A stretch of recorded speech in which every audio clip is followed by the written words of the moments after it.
नमस्कार। उपचुनाव की 7 सीटों के फाइनल चुनावी परिणाम सामने आ चुके हैं और चुनावी जो रिजल्ट है वो बेहद ही चौंकाने वाले सामने आ रहे हैं, क्योंकि कुछ बड़ी सीटों पर बड़ा उलटफेर देखने को मिला है। बिहार अगर बात की जाए, महाराष्ट्र में अगर बात की जाए, जिस कार से यहां पर जो है बड़ा उलटफेर देखने को मिला है। और 6 सीटों के जो फाइनल रिजल्ट है जिसमें अगर बात की जाए तो बड़ा उलटफेर देखने को मिला है। अगर बात की जाए हरियाणा, उत्तर प्रदेश, बिहार, उड़ीसा, तेलंगाना और महाराष्ट्र, 6 राज्यों की 7 सीटों के जो फाइनल रिजल्ट है वो सामने आ चुके हैं और इन सीटों पर बड़ा उलटफेर देखने को मिला है। बात की जाए महाराष्ट्र से, तो महाराष्ट्र की अंधेरी पूर्व में शिवसेना ने अपना जो वर्चस्व है उसको कायम रखा है। शिवसेना ने यहां पर जीत हासिल की है। 61,956 उनको कुल यहां पर वोट मिले हैं, जबकि नोटा यहां पर दूसरे नंबर पर रहा। नोटा को 12,166 यहां पर वोट मिले हैं। और कहीं ना कहीं उद्धव ठाकरे को लेकर जो बयान थे और जिस कार से उन पर सवाल थे उस पर कहीं ना कहीं वो खड़े उतरे। तो बड़ी जीत यहां पर महाराष्ट्र में उद्धव ठाकरे यानी ऋतुजा लटके को यहां पर मिली है। इसके अलग बात की जाए तो बिहार में मोकामा सीट पर बीजेपी को हार का सामना करना पड़ा है।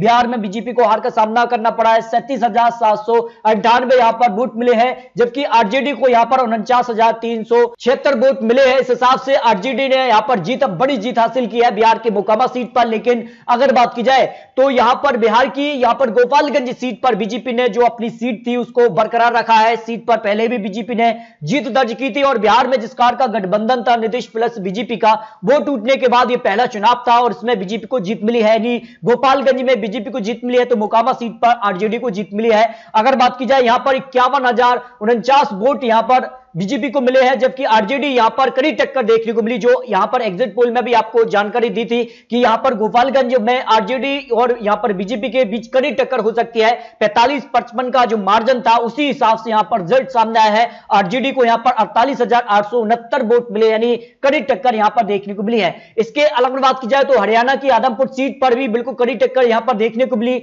और यहां पर बात की जाए तो आदमपुर सीट पर बीजेपी ने जीत हासिल कर ली है, क्योंकि बीजेपी सरकार में थी और ऐसे में माना जाता है कि जब भी यहां पर उपचुनाव का सीधे तौर पर सत्ता पक्ष को फायदा होता है तो ये कहीं ना कहीं आदमपुर सीट पर बीजेपी को जीत मिली है। 17,633 वोट बीजेपी को मिले, जबकि कांग्रेस को यहां पर 11,398 वोट मिले हैं। जबकि उत्तर प्रदेश की सीट को यह माना जा रहा था कि बीजेपी आराम से यहां पर जीत हासिल कर लेगी, तो यहां पर 1,24,810 वोट यहां पर बीजेपी को मिले हैं, जबकि समाजवादी पार्टी को यहां पर 90,512 वोट मिले हैं और बीजेपी ने यहां पर जीत दर्ज कर ली है। तो ये यहां पर 5 सीटों के चुनावी जो परिणाम थे वो सामने आ चुके। इसके अगर बात की जाए तो यहां पर उड़ीसा में बीजेपी को जीत मिल गई है। बीजेपी से यहां पर सूर्यवंशी, यहां पर सूरज जो थे कैंडिडेट थे बीजेपी से, तो यहां पर उनको एक बड़ी जीत मिली है। और अगर बात की जाए तो यहां पर 2019 में भी बीजेपी का यहां पर दबदबा था, तो बीजेपी ने अपना दबदबा बरकरार रहा है। उड़ीसा में तो बीजेपी को यहां पर भी जीत मिली है।